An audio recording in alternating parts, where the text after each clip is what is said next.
So I finished book one during my pregnancy, then I started drafting out book two. Now, I really struggled with the start of book two and how I wanted it to go because, like I said, book one was supposed to be a standalone. Now, writing book one in my pregnancy was brilliant because I worked so much before then that it took me 20 years on and off of writing book one. And then when I was pregnant, because I had twins and I was a bit of an older mother, because I did all the university and career first and then got pregnant, they said I was a high risk. So I actually stopped working in order to look after myself and relax during my pregnancy.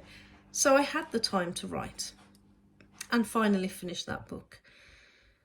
It didn't really help having the time to write because I still got distracted with loads of other things. Plus, the first part of pregnancy, I felt really sick. And the second part of pregnancy, I felt really rough. I just wanted them out. So book two was harder to get into. And if I remember right, I think I started it in my pregnancy towards the end.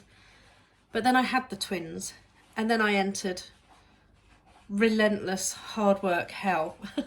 I've blanked the first 6 months from memory, breastfeeding twins and sleep deprivation, and oh, it was terrible. So yeah, not much writing happened then. And then when my twins were 13 months old, my husband had an affair and left. And I was devastated. I was really crushed. I went into a state of panic and I thought, how on earth am I going to do this on my own? I had no family, no parents, and I just didn't know how I was going to do it. So I wrote book one, I started book two at the end of my pregnancy, and then kind of towards the end of the first year, but then the husband left and it was really hard to get into the flow and the swing of book two. So it wasn't the greatest time in my life and the creativity had just dried up.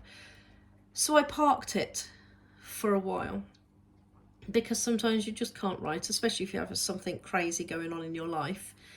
And I just couldn't write. So book two took a lot longer to get going, and then I really struggled with the start and how I moved it around. And I think it was about 6 or 10 months later when I really started to get back into the swing of book two and pull it together. And then I just went mental.